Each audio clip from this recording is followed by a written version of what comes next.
आज ज्यांचा जन्मदिवस आहे अशा भारतातील पहिल्या महिला शिक्षिका आदरणीय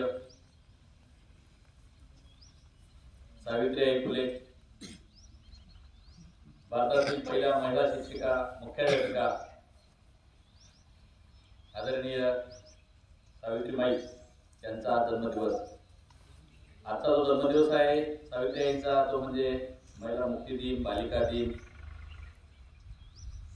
आपण म्हणतो की एखाद्या कुटुंबामध्ये, एखाद्या घरामध्ये जिच्या हाती पाडण्याची दोरी ती जीवनाचा उद्धार करते।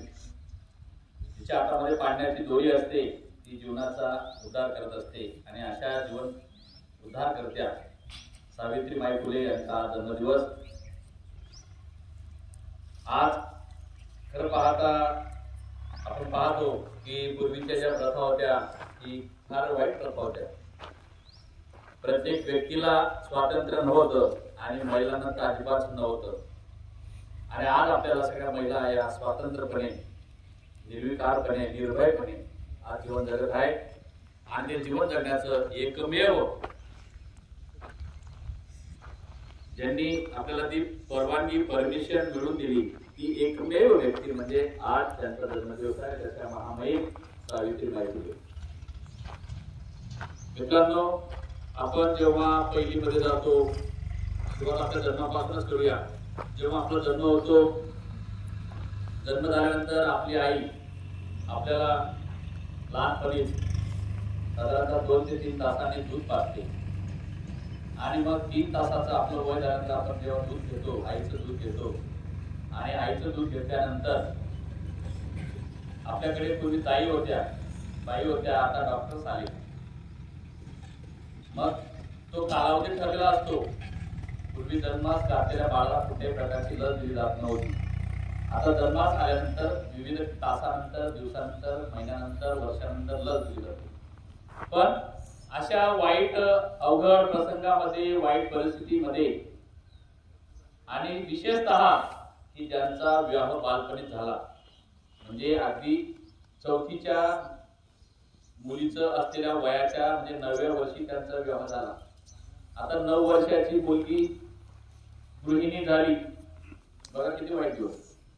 9 वर्षाची मुलगी गृहिणी झाली म्हणजे संसाराचा गाळा तिच्या खांद्यावर ठेवला गेला। तरी सुद्धा पण आपण म्हणतो की सुसंगती सदा घडो, सुजन वाक्ये कानी पडो। आणि सहवास जो असतो, सहवास देखील फार महत्वाचा असतो। तुम्ही गुलाबाच्या बरोबर जा, गुलाबाचे फूल त्याच्या बरोबर जा। गुलाबाचं फूल तुमच्या हातात दिलं, तुमच्याकडे झेंडूचं फूल दिलं, जास्वंदीचं फूल दिलं आणि तुमच्याकडे धोत्र्याचं फूल दिलं आणि तुमच्याकडे इतर फुलं देखील दिली। पण ज्या संगतीमध्ये तुम्ही जाणार ती संगत, तो सहवास तुम्हाला महत्वाचा आहे। परंतु अगदी बाल वयात जरी विवाह झाला परंतु सुसंगत मिळाली ती म्हणजे आमचे क्रांतीसूर्य ज्योतिबा फुले यांची।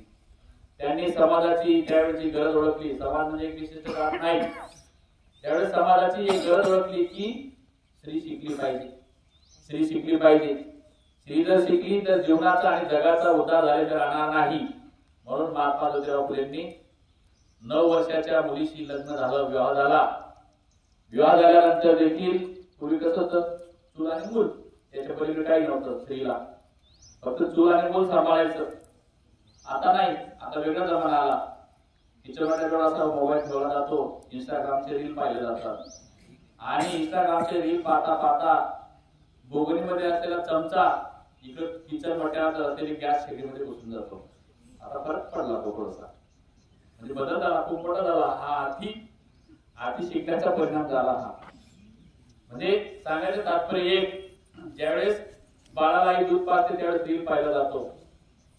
म्हणजे बऱ्याच गोष्टी आहेत, पण एक गोष्ट लक्षात घ्या की आमच्या सावित्रीबाई त्यावेळेस 9वीत असताना विवाह, म्हणजे 9 वर्षाच्या असताना विवाह झाला, डगमगल्या नाही। आमच्या ज्योतिबांनी त्या ठिकाणी सावित्रीबाईंना पहिले शिकवायला सुरुवात केली। पहिले सुरुवात आपल्यापासून करावी लागते। मी सांगितलं तुम्हाला आपल्याला स्वच्छतेचे संदेश पाळायचे आहेत, स्वच्छता मोहीम राबवायची आहे। मग स्वच्छता मोहीम जर राबवायची असेल तर मला पहिले कचरा उचलावा लागेल। मग शाळा शिकायची असेल मला पहिले शिकावं लागेल। पहिल्याने ज्योतिरावांनी आपल्या सावित्रीबाईंना पहिल्यांदा शिकवायला सुरुवात केली आणि त्यावेळेचा समाज म्हणजे सोपा नव्हता. त्यावेळेस स्त्रीला चप्पल घालण्याची देखील परवानगी नव्हती. गावाच्या बाहेर गेल्यानंतर चप्पल फेकायचं, हातातून चप्पल पायात फेकायचं, मग ते चप्पल घालायचं. दिवसा स्त्रीला शौचालयात जाण्यासाठी सुद्धा दिवसा स्त्रीला परवानगी नव्हती. म्हणजे अशा ज्या गोष्टी आहेत या गोष्टींमध्ये खूप म्हणजे समाजाचा खूप मोठा पगडा होता, खूप मोठा दबाव होता.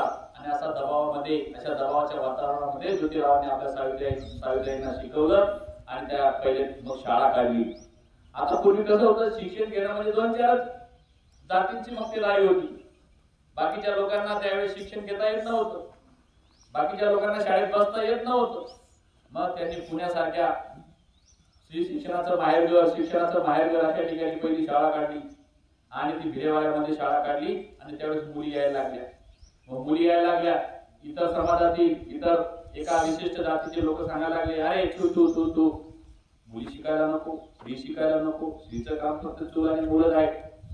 त्यावेळेस देखील ते सोपं होतं का? बरं नाही, कोणती गोष्ट सोपी नसते. परंतु जी व्यक्ती चांगलं काम करून मरून जाते त्यावेळेस व्यक्तीला आपण फोटोचा हार घालतो, अगरबत्त्या लावतो. आणि ती वेळेस त्यावेळेस ती व्यक्ती जिवंत असते, त्यावेळेस त्याला हार घालत नाही, अगरबत्ती घालत नाही. जे कार्य ती करते त्याला आपण मदत करत, त्याला विरोध करतो. अशा वेळेस सावित्री मुलींना बोलवत होत्या, मुली शाळेमध्ये बसत होत्या, हळूहळू शिकत होत्या. शिकता मग त्या मुलींचं शिक्षण बऱ्यापैकी कंप्लीट व्हायला लागलं आणि मग मुलींच्या शाळा निघायला लागल्या. मग त्यावेळेस मुलं आणि मुली एकत्र शाळा आल्या आणि मग आज त्याचं फलित म्हणून आज आम्ही ज्या मुलींना, ज्या भगिनींना आम्ही पाहतोय, पायलट, ड्रायव्हर, इंजिनियर, डॉक्टर, वकील. पहिल्या आनंदीबाई जोशी पहिल्या महिला डॉक्टर आहेत, त्यांनी पहिले डॉक्टरकीचं शिक्षण घेतलं. म्हणजे असे अनेक लोक आहेत. म्हणजे आज त्यांची जगामध्ये, देशामध्ये, राज्यामध्ये नोंद आहे की पहिल्या महिला शिक्षिका, पहिल्या महिला डॉक्टर, पहिल्या मुख्याध्यापिका महिला. म्हणजे आज महिला सगळं काही करू शकते, महिला सगळं काही करू शकते. पण आमचा पुरुष आता मागे पडायला लागलेला आहे. आता आजचा दिवस बालिका दिवस आहे. 3 मुलींनी या ठिकाणी त्यांचं मनोगत व्यक्त केलं. आम्ही काही बोलू शकलो नाही. आम्ही फक्त खळा उंचायचा, खळा फेकायचा, खाली मान घालायची, वर मान करायची, तिरकी नजर करायची, डोळे वाकडे तिकडे करायचे, तोंड करायचं नाही का? कदाचित तुमच्यावर अशी वेळ येऊ शकते मित्रांनो, मी बऱ्याचदा सांगतो, राग येऊ द्यायचा नाही. कदाचित सांगता येत नाही, होण्याची दाट शक्यता आहे आणि ती वेळ येऊन गेली आहे.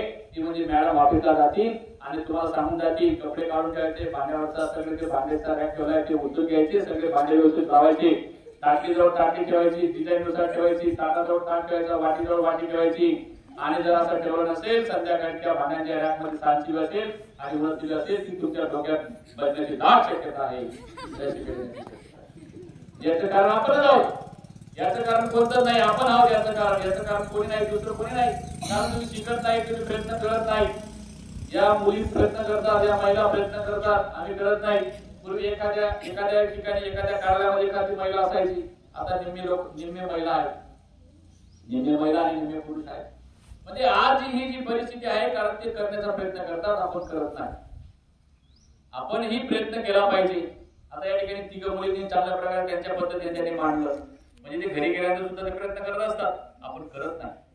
आपण फक्त एकच पाहतो, 10वी कसा पास होईल, 11वी कसा पास होईल, 12वी कसा पास होईल, BA होईल, BCom होईल, BSc होईल आणि आपल्याकडे कोणते पाहुणे येतील नवरदेव म्हणून. पण नाही, आपला भंगार बाजार सुरू होऊन गेलेला आहे.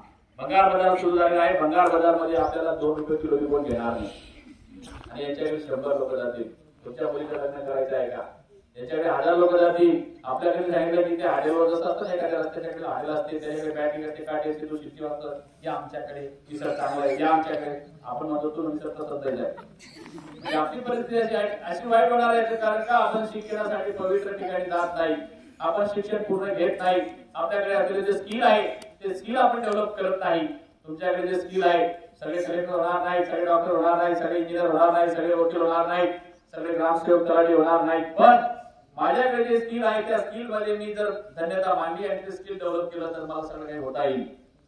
विचार करा तुम्ही, 9 वर्षाच्या मुलीला स्त्री बनवलं, स्त्री बनवून तिला शिक्षिका बनवलं. किती भयानक काम नाही का? आज त्या शिक्षिका बनल्या म्हणून सगळ्या मुली आज शिक्षणाच्या प्रवाहामध्ये आल्या. शिक्षणाच्या प्रवाहामध्ये आल्यानंतर आज सगळ्या मुली सगळं काही करू शकतात. म्हणून एक गोष्ट लक्षात घ्यायची आहे, आम्हाला ही लाजीरवाणी गोष्ट आहे की आपण पुढे जात नाही. आणि बा तुम्ही जोपर्यंत पुढे येत नाही तोपर्यंत अजून याच्यापेक्षा मागे जाणार, अजून याच्यापेक्षा मागे जाणार. आणि एक दिवशी आपला 99वा नंबर असेल, आपला 100वा नंबर असेल आणि पुढे 98 महिला असतील. हो, पुढे 98, आपल्यापेक्षा पुढे 98 महिला असतील आणि आपण शेवटच्या 2 नंबरला असू. तुम्ही म्हणजे आम्ही कमी का 2 जण शेतात, एक मार खायली आणि एक गाया खायली नाही. आपण खूप मागे राहणार, आपण खूप मागे राहणार. ही गोष्ट लक्षात घ्या. म्हणून आजच्या दिवशी सावित्रीबाईंचा जन्मदिवस आहे, महिला मुक्ती दिन पण आहे, बालिका दिवस पण आहे. मी तुम्हाला एकच सांगू इच्छितो मित्रांनो, जसं सावित्रीबाईंनी चिकाटी धरली, जसं ज्योतिरावांनी चिकाटी धरली, आपल्या अशिक्षित पत्नीला त्यांनी सुशिक्षित केलं, शिक्षिका केलं, तसं आपण देखील जगामध्ये, देशामध्ये, गावामध्ये, धर्मामध्ये, जातीमध्ये, गल्लीमध्ये एक नाविन्यपूर्ण उपक्रम राबवून आपण आपल्या देशाचं, जगाचं, गावाचं, राज्याचं कल्याण कसं होईल या गोष्टीकडे आपण लक्ष दिलं पाहिजे. पण आपण ते करत नाही. पण आज त्यांचा जन्मदिवस आहे आणि तो वर्षाच्या सुरुवातीलाच असतो. विशेष म्हणजे नवीन वर्षाच्या सुरुवातीला असतो. आजच्या दिवशी सगळ्यांनी संकल्प करूया की जसं सावित्रीबाईंनी जे जे काय करायचं असेल ते करून दाखवलं आणि तुमच्या पुढे, माझ्या पुढे एक आदर्श महिला शिक्षिका, आदर्श माता झाल्या आणि आदर्श गृहिणी झाल्या. म्हणजे ह्या गोष्टींचा आपण संकल्प करूया.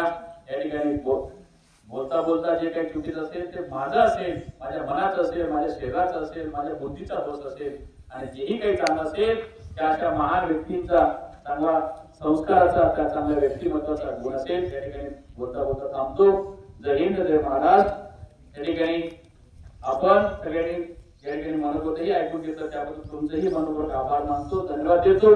जय कर्मभूमी, जय ज्योती, जय सावित्री.